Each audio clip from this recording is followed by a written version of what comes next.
ആനയും കടുവയൊക്കെയുള്ള കൊടും കാട്ടിലൂടെ ബൈക്ക് ഓടിച്ച് നമ്മൾ ശബരിമലക്ക് പോയി. മല കയറി അയ്യപ്പനെയും കണ്ടു. വണ്ടർ ട്രിപ്പിന്റെ ശബരിമല എപ്പിസോഡിലേക്ക് എല്ലാവർക്കും സ്വാഗതം.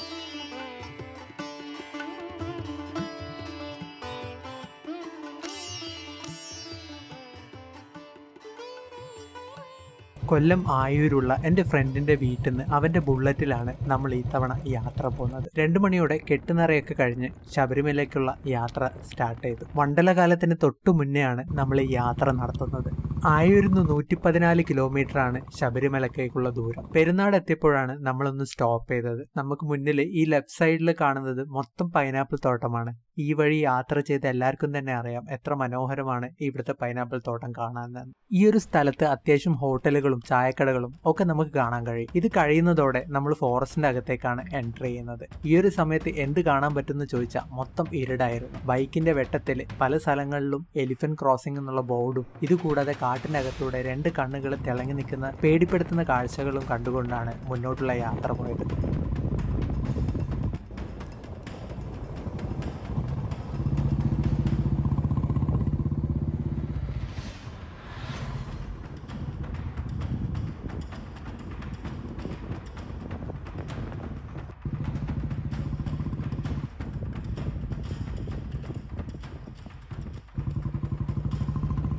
ഇത്രയും സമയമായിട്ട് 2 വണ്ടികൾ മാത്രമേ നമ്മൾ ക്രോസ് ചെയ്ത് പോയിട്ടുള്ളൂ. അത്രക്കും വിജനമാണ് രാത്രി ഇതുവഴി യാത്ര ചെയ്യുന്നത്. അത്യാവശ്യം വെളിച്ചമൊക്കെ കണ്ടു തുടങ്ങിയാൽ നമുക്ക് മനസ്സിലാക്കാം നമ്മൾ നിലയ്ക്കലെത്തി. നിലയ്ക്കലൊരു ചെക്ക് പോസ്റ്റ് ഒക്കെ ഉണ്ട്. നിലയ്ക്കലെത്തുമ്പോഴത്തേക്ക് കുറച്ച് വണ്ടികളും ആളുകളെയും ഒക്കെ കണ്ടു തുടങ്ങി. പക്ഷെ നിലയ്ക്കൽ കഴിയുന്നതോടെ വീണ്ടും കാടിലേക്കാണ് നമ്മൾ എൻ്റർ ചെയ്യുന്നത്. കുറച്ചു ദൂരം കാടിലൂടെ യാത്ര ചെയ്ത് വേണം പമ്പയെത്താൻ.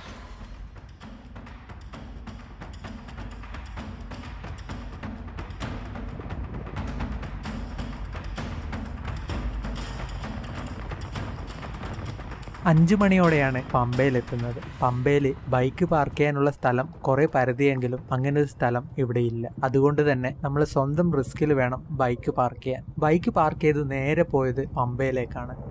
വീട്ടിൽ നിന്ന് കുളിച്ചെങ്കിലും പമ്പയിൽ മുങ്ങി കുളിക്കണം എന്നുള്ള ലക്ഷ്യമായിട്ടാണ് ഇവിടെ വന്നത്. പമ്പയിലെത്തി ആദ്യം കാണാൻ കഴിഞ്ഞത് ഒരു ഡയപ്പർ ഒഴുകി നടക്കുന്ന കാഴ്ചയായിരുന്നു. ആ കാഴ്ച കണ്ടതോടെ ആ ഒരു ലക്ഷ്യം നമ്മൾ ഉപേക്ഷിച്ചു. കാലൊക്കെ പമ്പയിൽ നല്ല വൃത്തിയിൽ കഴുകി ശരണം വിളിച്ച് നമ്മൾ മല കയറാൻ തുടങ്ങി. പമ്പയിൽ നിന്ന് സന്നിധാനത്തേക്ക് 6 കിലോമീറ്ററാണ് ദൂരം വരുന്നത്. നീലിമല എത്തുമ്പോഴത്തേക്കും നമ്മൾ കിതച്ച് അതൊരു ശീലമായി തീരും. പിന്നീട് അങ്ങോട്ട് കയറാനുള്ളത് അപ്പാച്ചി മേടാണ്. പക്ഷെ പണ്ടത്തെ പോലെ ഇപ്പോൾ കല്ലും മുള്ളൊന്നും ചവിട്ടി വേണ്ട നമ്മൾ മല കയറാൻ. നമ്മൾ പോകുന്ന വഴിയൊക്കെ നല്ല രീതിയിൽ കോൺക്രീറ്റ് ഒക്കെ ചെയ്ത് നടപ്പന്തലൊക്കെ ആയി യാതൊരു ബുദ്ധിമുട്ടും ഇല്ലാതെ നമുക്ക് മല കയറി പോവാം. ഇതൊക്കെ ഡെവലപ്പ് ചെയ്യുന്നതിന് മുമ്പേ ഇവിടെ ഡെവലപ്പ് ചെയ്യേണ്ട അല്ലെങ്കിൽ ഇവിടെ ആദ്യം ഫോക്കസ് ചെയ്യേണ്ടത് ഇവിടുത്തെ ഹോട്ടലുകളാണ്. ഒട്ടും ഹൈജീനിക് അല്ലാത്ത രീതിയിലാണ് ഇവിടെ ഫുഡ് സെർവ് ചെയ്യുന്നത്. മണ്ഡലകാലമൊക്കെ ആയിക്കഴിഞ്ഞാൽ ആ മണ്ഡലകാലം തുടങ്ങി കഴിയുന്നത് വരെ നിർത്താതെയാണ് ഹോട്ടലുകൾ ഇവിടെ റൺ ചെയ്യുന്നത്.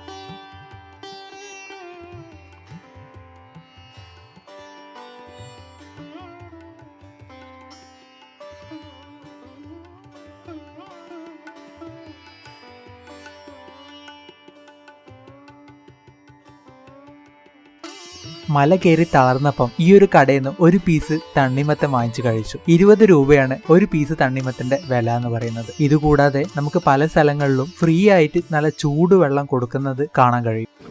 ശബരിപീഠും ശരംകുത്തിയും ഒക്കെ കഴിയുമ്പോൾ ഒരു ആശ്വാസമാണ്. ഇനി അങ്ങോട്ട് മലകളൊന്നും കയറണ്ടല്ലോ. കുറച്ചു ദൂരം നടന്നു വേണം സന്നിധാനത്തിനി നമ്മൾ എത്തേണ്ടത്. മണ്ഡലകാലത്തിന് അപേക്ഷിച്ച് നോക്കുമ്പോൾ വളരെ തിരക്ക് കുറവാണ് ഇന്ന് നമുക്ക് കാണാൻ കഴിയുന്നത്. അതുകൊണ്ട് തന്നെ വലിയ ക്യൂ ഒന്നും നിൽക്കേണ്ടി വരില്ല എന്നാണ് വിചാരിക്കുന്നത്.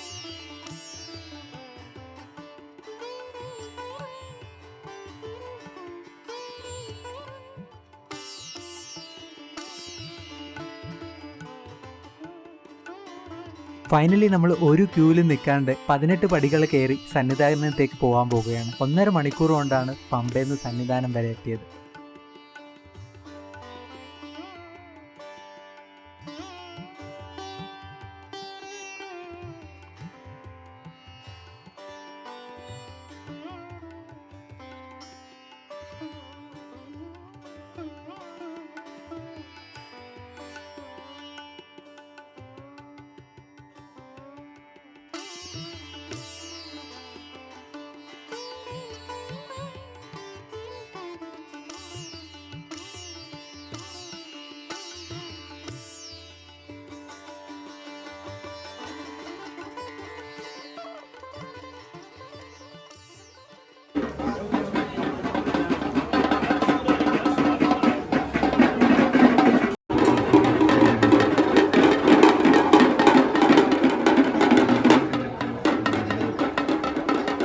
അയ്യപ്പനെയും മാളികപ്പുറത്തമ്മയും ഒക്കെ കണ്ടതിന് ശേഷം നമ്മൾ അരവണ വാങ്ങിക്കാൻ വന്നു. 18ാം പടിന്റെ തൊട്ടടുത്തായിട്ടാണ് ഈ അരവണ കൗണ്ടർ വരുന്നത്. ഒരു അരവണക്ക് 80 രൂപയും അപ്പത്തിന് 40 രൂപയാണ് ഇവിടുത്തെ റേറ്റ്. ശബരിമലയിലെ ചരിത്രവും ആചാരങ്ങളും എല്ലാവർക്കും അറിയുന്നത് പോലെ തന്നെയാണ് എനിക്കും അറിയുന്നത്. അതുകൊണ്ട് വീണ്ടും അത് ആവർത്തിച്ച് ബോറടിപ്പിക്കുന്നില്ല. ശബരിമല മണ്ഡലകാലത്തിന്റെ തൊട്ടു മുമ്പുള്ള മാസങ്ങളിൽ നട തുറക്കുന്ന സമയത്ത് ഇവിടുത്തെ തിരക്കും ഇവിടുത്തെ വിശേഷങ്ങളും ഒക്കെയാണ് ഈ വീഡിയോയിൽ ഞാൻ കാണിച്ചത്. അരവണയും അപ്പവും ഒക്കെ വാങ്ങിച്ച് നമ്മൾ തിരിച്ച് മലയിറങ്ങാൻ തുടങ്ങി. 10:45 നമ്മൾ തിരിച്ച് മലയിറങ്ങി ഗണപതി ക്ഷേത്രത്തിൻ്റെ അടുത്തെത്തുന്നത്. ഇനി പ്രത്യേകിച്ച് ഇവിടെ ഒന്നും ചെയ്യാനില്ല. വേഗം ബൈക്ക് എടുത്ത് തിരിച്ച് വീട്ടിലേക്കുള്ള യാത്രയാണ്. പോകുന്ന വഴിക്ക് ആ ലെഫ്റ്റ് സൈഡിൽ കാണുന്നതാണ് ഇവിടുത്തെ KSRTC ബസ് സ്റ്റാൻഡ്. മണ്ഡല സമയങ്ങളിൽ ബസ് കൊണ്ട് നിറഞ്ഞു കിടക്കുമായിരിക്കും ഈ ബസ് സ്റ്റാൻഡ്.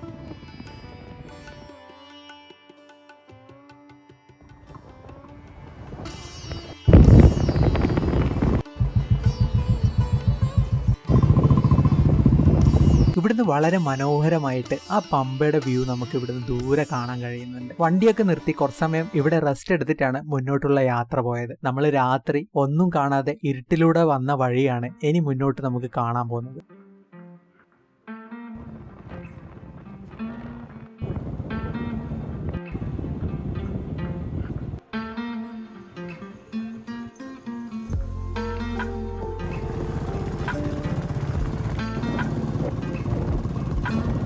ഭാഗ്യത്തിന് ആനയും കടുവയൊന്നും മുന്നിൽ പെടാത്തതുകൊണ്ട് ഈ വർഷത്തെ ആദ്യത്തെ എപ്പിസോഡായി ഈ ശബരിമല വീഡിയോ ഇറക്കാൻ പറ്റി. ഈ വീഡിയോ ഇഷ്ടപ്പെട്ടിട്ടുണ്ടെങ്കിൽ നിങ്ങൾ ലൈക്ക് ചെയ്യണം, അഭിപ്രായങ്ങൾ കമൻറ്റ് ചെയ്യണം, ചാനൽ സബ്സ്ക്രൈബ് ചെയ്യാൻ മറക്കരുത്. കുറേ സമയം അവൻ വണ്ടി ഓടിച്ചപ്പം മൊത്തത്തിൽ അങ്ങ് മടുത്തു. അതുകൊണ്ട് തന്നെ ഞാൻ വണ്ടി ഓടിക്കാന്ന് പറഞ്ഞ് വണ്ടി ഒരു സൈഡിൽ നിർത്തിയതേ ഓർമ്മയുള്ളൂ. ചുറ്റിലും നല്ല ഫ്രഷ് ആനപ്പിണ്ണം കാണാൻ കഴിഞ്ഞു. അത് കണ്ടതോടെ പെട്ടെന്ന് വണ്ടി എടുത്തു വീട്ടിലേക്ക് വിട്ടു. എന്നാൽ ശരി, ബൈ.